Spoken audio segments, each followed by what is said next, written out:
arrived on a trip to Cuba at the invitation of the Cuban dictatorship.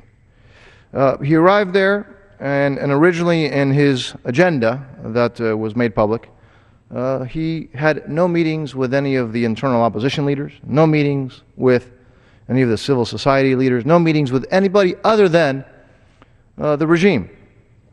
I know that he met with the dictator, who's been oppressing and torturing and savaging that population without obviously having free elections for over 52 years, for over half a century. He called the dictator, Mr. Castro, he called him his dear friend.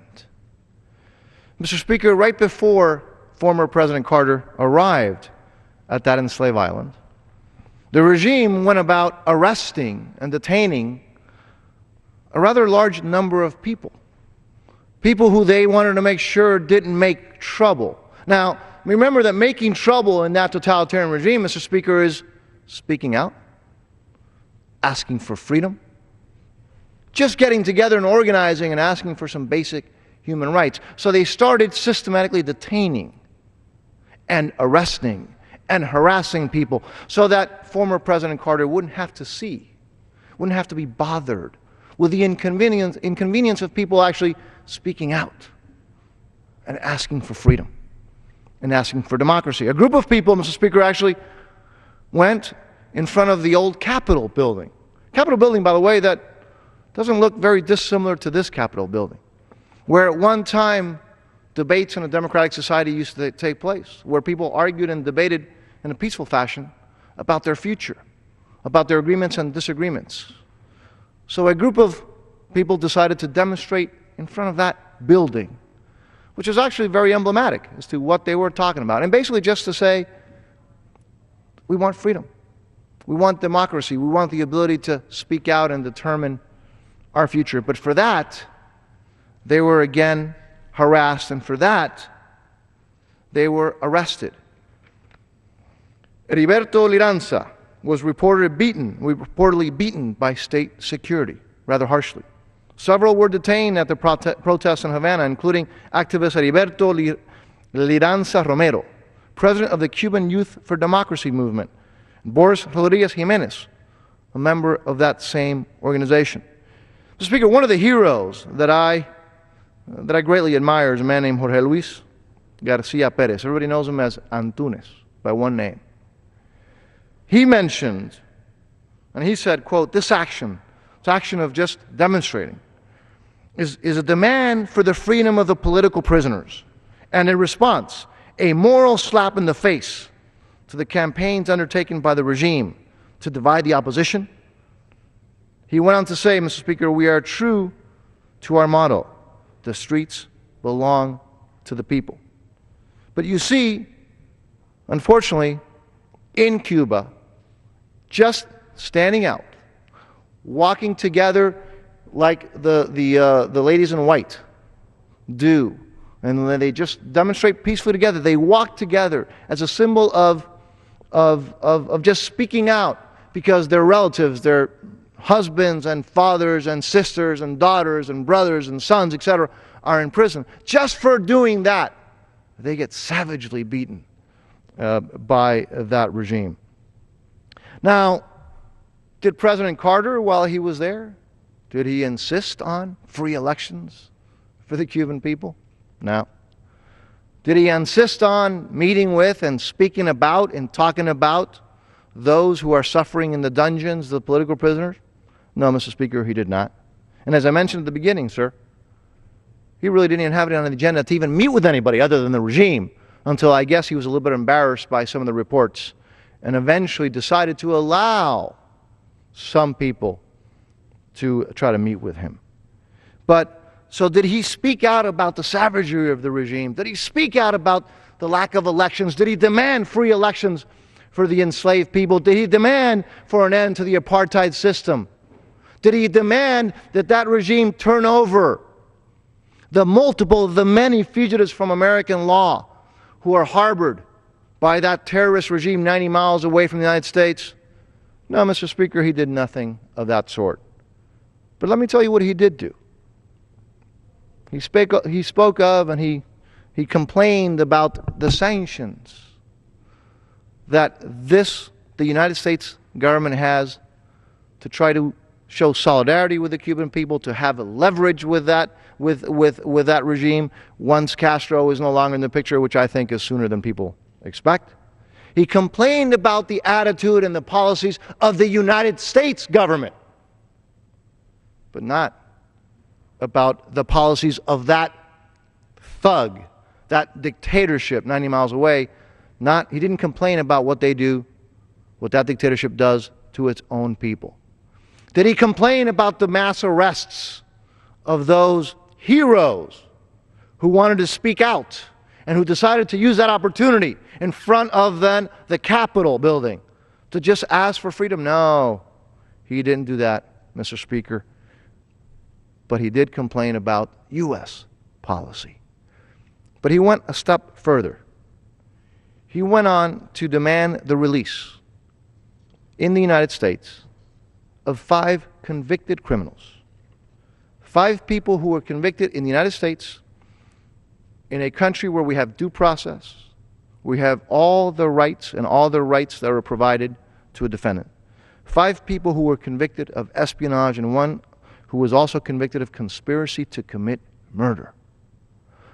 So former President Carter did ask that those convicted in a court of law with all the due process that we have in this country for espionage and for conspiracy to commit murder, he did ask and demand their release. But he did not ask or demand the release of the hundreds and hundreds of political prisoners who were rotting in prison while he was there. So it's a sad day, Mr. Speaker. It's a sad day, I think, for humanity. Now, I know a lot of people who are listening are probably not surprised. I recall that when the Cuban dictator was gravely ill, it was reported that former President Carter wrote him a nice little letter, a nice note, hoping that he would recover, and that he would recover his health. And that now, again, former President Carter called him his dear friend, hoping that he would recover. This is a regime who had asked for, on multiple occasions, for the then Soviet Union to strike the United States with nuclear weapons, to do a first strike on the United States with nuclear weapons. And yet, former President Jimmy Carter was hoping that he would recover. This is a regime that's a state sponsor of terrorism, 90 miles away from the United States. And yet, former President Jimmy Carter sent him a note that he would hope he would fully recover. This is a regime who our GIs died in Grenada, the island of Grenada, liberating that island, and died at the hands of the troops that the Cuban regime had sent there. And yet, former President Jimmy Carter was hoping, in writing, that that dictatorship would fully recover.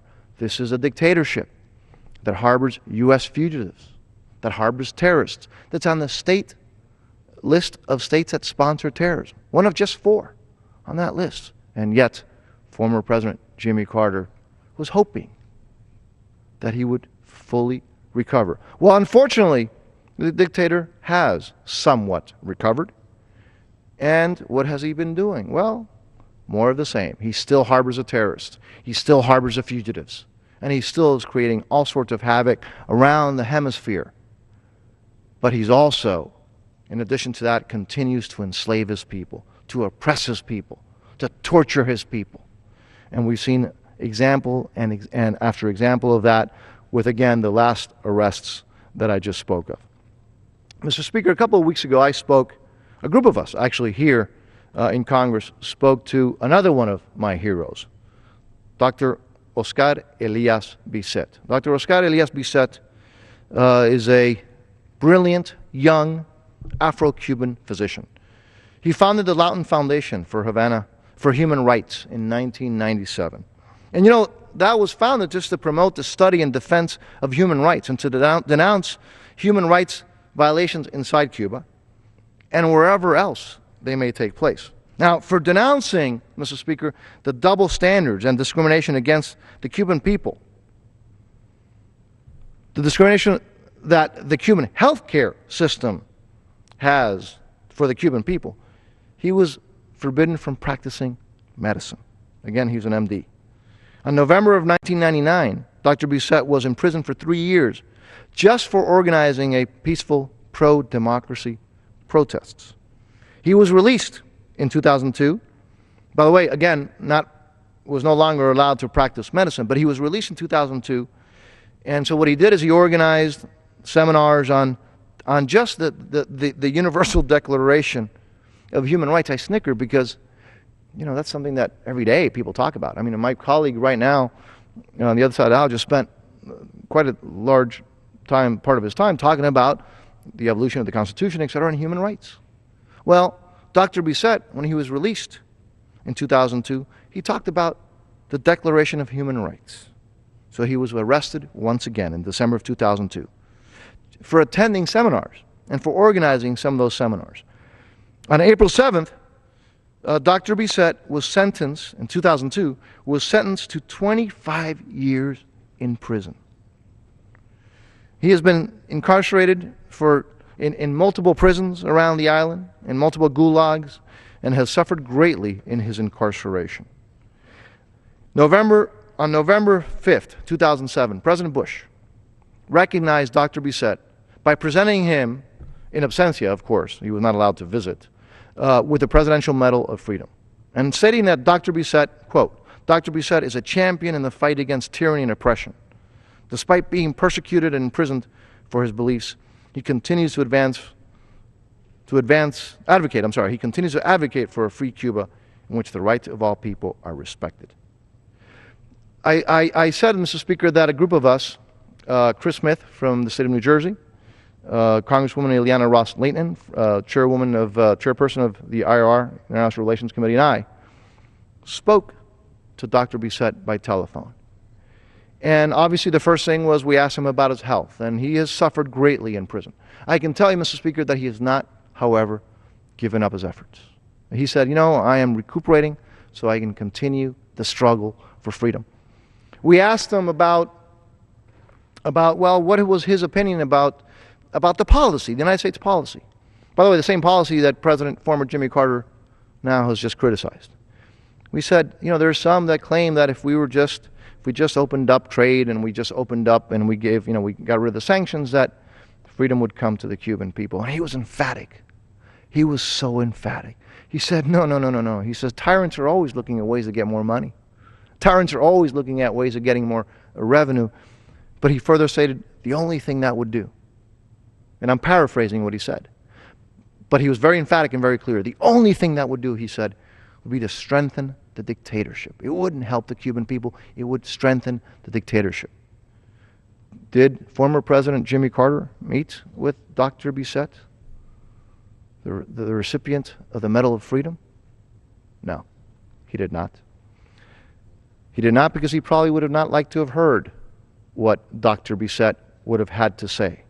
He would have not liked to have heard about the oppression, the lack of human rights, and the lack of dignity that those who suffer in Castro's gulags have to suffer, while former President Jimmy Carter calls the dictator in Havana his good friend. There are other such incredible heroes that are on the island, Mr. Speaker. I mentioned Dr. Bisset, but I also want to mention Antunes, as I mentioned before. Antunes served almost 2 decades in prison. He received incredible tortures, beatings, multiple beatings while he was there. And yet, when released, his attitude has been what?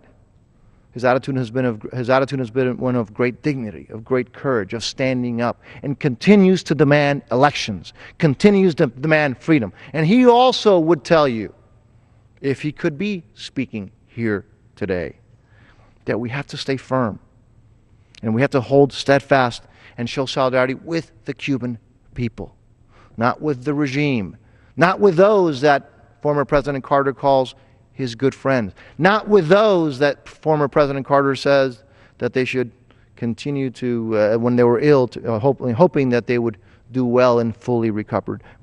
No, we have to hold firm and stand with the Cuban people. Mr. Speaker, I'm so convinced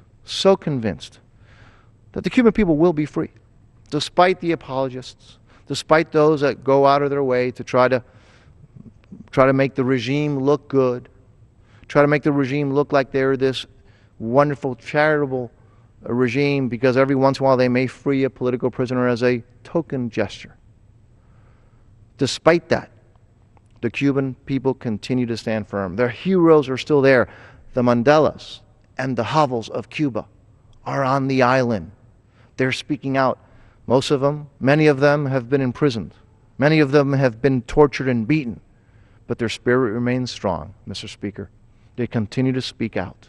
And despite individuals like, unfortunately, former President Jimmy Carter, who looks like for every excuse and every opportunity to criticize the policies of the United States, and yet refuse to criticize the savagery of that dictatorship. Despite that, I'm absolutely convinced that the Cuban people will be free because of the heroes like Dr. Bisset and Antunes and many more. So I am not discouraged. I am not discouraged by when I see these gestures of solidarity with the dictatorship. I am not discouraged when people go down to Havana and, might have a mojito and relax and go to the beaches and tour the hotels where the Cubans are not allowed to go to unless they're accompanied by foreigners. I'm not discouraged because ultimately truth always reigns. Because ultimately the rights of individuals always surface.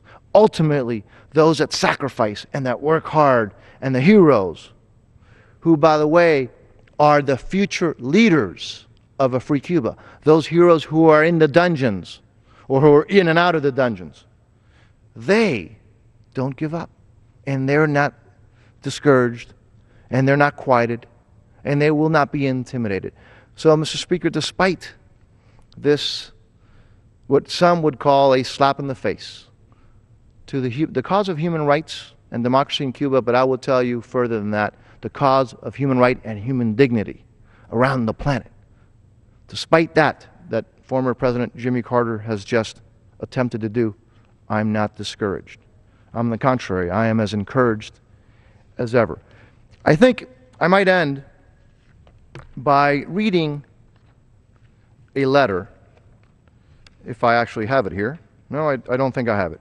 I do want to mention, though, that one of our colleagues in the Senate, a Democrat from New Jersey, Senator Menendez, wrote a letter to former President Jimmy Carter, where he expressed, and I will be submitting that for the record, Mr. Speaker, where he expressed what former President Jimmy Carter should be talking about. And he expressed how it was rather incredible that the former president would not demand the freedom of the Cuban people and would criticize the policies of the United States. And as Senator Menendez says in that letter, he says the issue is not what the policy of the United States is with the Cuban regime. The issue is the policies of the regime and the oppression of the regime with its own people. And once again, Senator Menendez, Democrat from New Jersey, is right on. So with that, Mr. Speaker, I just want to again say that we do not forget the heroes in the island. We do not forget those who are struggling and working and speaking out and suffering the consequences for their actions in the island. We do not forget them. We admire them. We support them. We are humbled by their courage. We are humbled by their love for freedom and what they are willing to sacrifice for that freedom. And we know that sooner than I think some may believe, and clearly sooner than some would like, they too will be free. They too will be able to discuss the issues in public. They too will be able to make the determination as to the future of their country.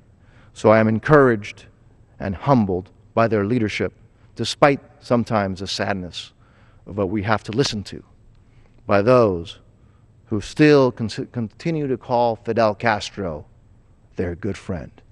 I yield back, Mr. Speaker. Yields back. Do you have a motion to adjourn? Mr. Speaker? Recognized. I would not move to adjourn. The question is now on the motion to adjourn. Those in favor say aye. Opposed say no. The ayes